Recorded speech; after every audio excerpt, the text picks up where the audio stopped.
Welcome to Influential Entrepreneurs, bringing you interviews with elite business leaders and experts, sharing tips and strategies for elevating your business to the next level. Here's your host, Mike Saunders.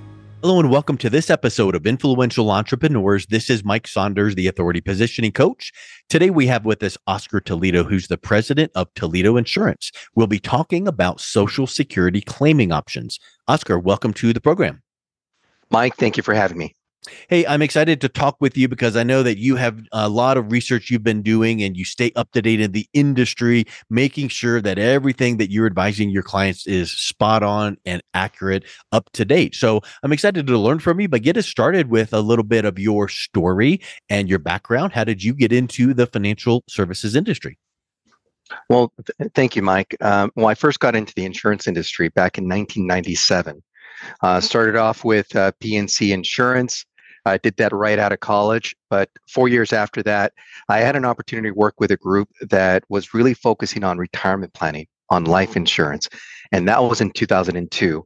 And I have to admit, Mike, that really changed my perspective in regards to what I wanted to do for the rest of my life in helping other individuals with their finances, with helping them leave behind a legacy that they can be proud of. So since 2002, I've been working in the financial industry, working with hundreds of thousands of clients, and it's been a blessing. It's been a great experience.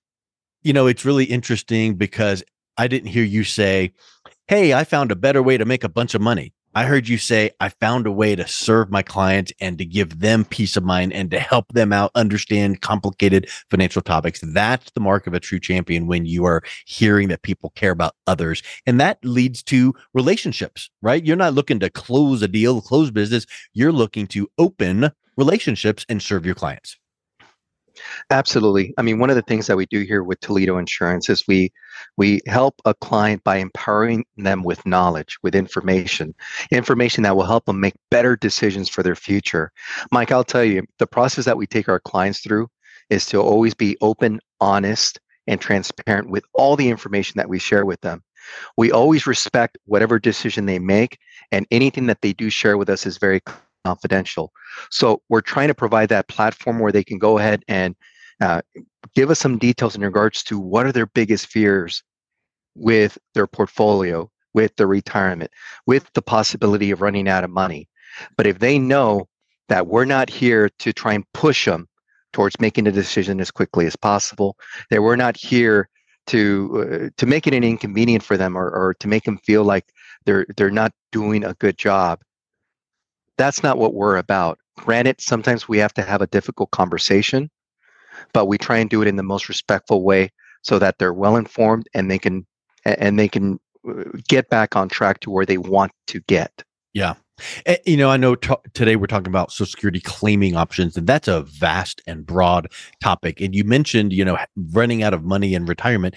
Well, you know, Social Security, no matter, everybody's different. They're going to get different amounts. So once you dial that in, that might not be enough. So you need to have that extra additional outside retirement account. So that's wonderful that you work with clients that way. But today we're looking at Social Security income, and they tie together, because if you make the wrong Social Security claiming options and decisions, now that could impact the nest egg that you've set aside for yourself. And so I think that's really powerful. What are you finding when you're advising your clients regarding Social Security? What are some of those low-hanging fruit pieces of information you're bringing to their attention? Well, Mike, one of the things that we do with our clients when it comes to Social Security is, again, to be informed. Here's the thing. When it comes to maximizing Social Security income, there are several rules when it comes to governing that and ways on how to take Social Security. And when you start coordinating that with your outside retirement resources, such as a pension, and a pension if you're fortunate enough to have one, right? Maybe you don't have a pension. Maybe you have a 401k. An IRA, a Roth, a SEP, your individual brokerage accounts or after-tax savings, it gets very complicated. Then you throw in the factor if you're married, or how old is your spouse, or perhaps you're divorced. Did you remarry? Did your ex-spouse get remarried? Or maybe you're a widow. There's a lot of factors that come to considering how to maximize your Social Security. And that's what we try and do. We try and bring some clarity to what is out there so they can make a better decision. Yeah. Clarity is so huge because I think that a lot of times when you see the path forward with maybe a checklist or a blueprint or here's the next step, it makes it feel like, okay, well, I can do that step. And you don't look at the whole thing all at once and feel overwhelmed. So when you think about Social Security, there's a lot of ages that I think we all hear about on the news or, online. And it's like, oh, you can, get Social Security starting at this age, that age, the other age. What are the ages? How does that work? Can you claim early? And what are some of the pros and cons of claiming at one age versus another? Well, Mike, while you're allowed to start taking Social Security at age 62, it's a good idea, if possible, to wait until you're age 70 to start taking that. A reason somebody would want to take their Social Security early is either they need the additional income early on due to unemployment, they did not have enough money saved up for retirement, maybe they took some big losses due to stock market volatility, or there were some bad investments. And the big one is, of course, health. If an individual is not in good health and is not expected to live long, then taking Social Security early may make sense. But I'll tell you, Mike, I recently read a recent survey that 30% of pre-retirees expect to draw Social Security before full retirement age. Hmm. But about a quarter of those who tapped into Social Security early say they now regret doing so. That's because your retirement benefit grows every year that you wait. So if you're currently at the full retirement age of 66, for instance, waiting until you're 70 years old to claim will raise your retirement benefit at a guaranteed 8% annually. Wow. What does that mean? That means a higher paycheck. That's huge. And like you said, everybody's different. You might just desperately need to have those benefits and money kicking in at the earlier age. But what if you sat down with someone who took that comprehensive approach to looking at your situation and said, well, if we move this here and we did this, now you could delay that Social Security to the maximum because 8% a year for several years compounded, that could be some big dollars in your back pocket. And some, like that study, I think that's so telling. That 25% of the 30% that took it early, that could be a big number out there that is sitting there going, I wish I had waited because I could have. I just didn't know. Yeah, absolutely. Now, and I know in some cases, delaying Social Security could also be a good idea. Let me give you an example.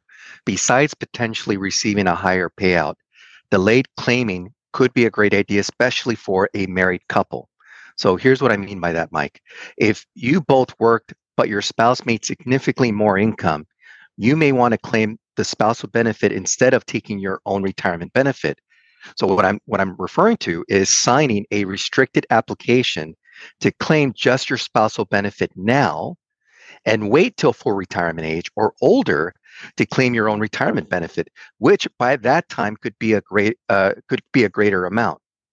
Even if you're divorced, here's something that you should know: you can still claim spousal benefits based on the earning record of your ex-spouse, as long as both of you are 62 or older and you were married for at least 10 years or more. Your ex-spouse cannot oppose this and does not have to claim Social Security in order for you to make your claim. Huh. As long as you've been divorced for at least 2 years and you are not currently married. Now, I'll bet you that there's some study out there that would document this, but I'll bet there are many, many, many people that are divorced and that fall into those qualifications and assume incorrectly, well, I'm not married to that person anymore, so I guess I can't. Well, now if you were married this time and you still aren't, all those qualifications you just mentioned, that could be very helpful for someone. And again, it just gets down to the fact that we don't know what we don't know. And when someone like yourself, who's a specialist in working with families on retirement and Social Security, you're asking these questions and you are knowing what you're looking for and you're asking all of these questions. And now you're making recommendations going, well, and I think that it would be so rewarding to sit with a client who thinks that they can't claim Social Security on an ex-spouse, but now you are showing them that they can, and it just would be life-changing for them. Absolutely. It's important to be as informed as possible before you make these decisions, because here's one of the words that I think some of our clients don't like to hear, which is irrevocable, because that's what this decision is. right? So once you turn on Social Security as an example, you're making a rest of your life decision once you file. Oh, A mistake can easily result in tens of thousands of dollars in lost cumulative Social Security benefits. And from a couple's perspective, sometimes it could exceed over $100,000 in cumulative lifetime mm. benefits that could be forfeited by making a decision that is not in their best interest. So, for that reason, Mike, it's a good idea to be informed, to be informed on what is out there, what options do we have, and quite frankly, when you work with an insurance professional, a financial advisor that is also a specialist in Social Security, you're getting that extra benefit that you might not be getting from other people. When you were describing that, a thought popped in my mind, and we've probably all heard this. Measure twice, cut once. Because once you've made that cut, that board is cut. Well, irrevocable is a really powerful term. And if you make that wrong decision, and it's kind of like when you go to the grocery store and you get in a different line, you always tend to look back where you were, like, did I make the right choice? You want to make sure you've got all the bases covered going into making that Social Security decision. I'm glad you brought that up because irrevocable is a really powerful word. I think that these days we all get to the point where, oh, my device broke. Let me just Google that. Oh, there's the answer. Click, fix. Okay, next. And we're busy and we want answers right now. And we know we can get them from online to Chat GPT to whatever we're hearing out there. I think that sometimes people might go, oh, that's great. I need to make some Social Security claiming options. Let me go Google that. What do you say to someone that says, hey, I don't need your help because I can just go to places like Google, or I can go to the Social Security Administration. They've got an office in my town. Well, good question. First of all, Mike, we encourage our clients to do their own research. It's always encouraged. Educating yourself on a topic empowers you to be more knowledgeable on that particular topic so you can make a better decision on what's best for you. But also be careful, because if this is not something that you do full time, if this is not something that you're very knowledgeable, or something that you keep up to date on everything that's going on, you can very easily get lost and sometimes misdirected. Let me give you an example. I've heard this before so many times. I've even experienced it myself when I started having some symptoms. And you go to WebMD and you start doing some research and you start entering all the symptoms that you have, and before you know it, out comes all these different diagnoses that you might have. And what happens? You start really getting worried because you're Yep.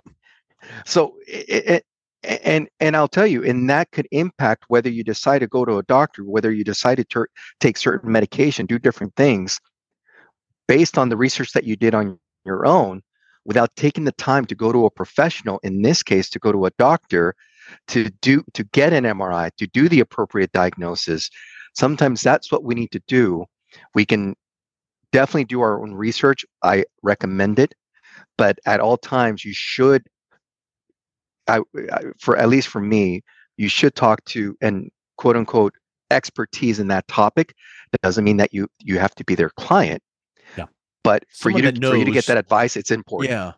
It makes me think of like someone that like has a little bit of knowledge, like, oh yeah, well, I do something in, I did your mortgage, so I can advise you on this because I took a class once. No, we want to talk with someone that has specific knowledge in the financial planning, the retirement planning, the Social Security planning, because it keeps them really, really dialed in. Like what you've said, you've researched studies that are really recent. You see what the changes are, the questions to ask. And now that client knows that they're getting the most relevant, up-to-date advice to consider. Now, I think what you've said all the way through this conversation is really interesting, because you're not saying this client must do that and they're going to fit the square peg in a round hole. No, you are educating people. You're showing them some options. You're showing them pros and cons and letting them make the decision based on what is best for them.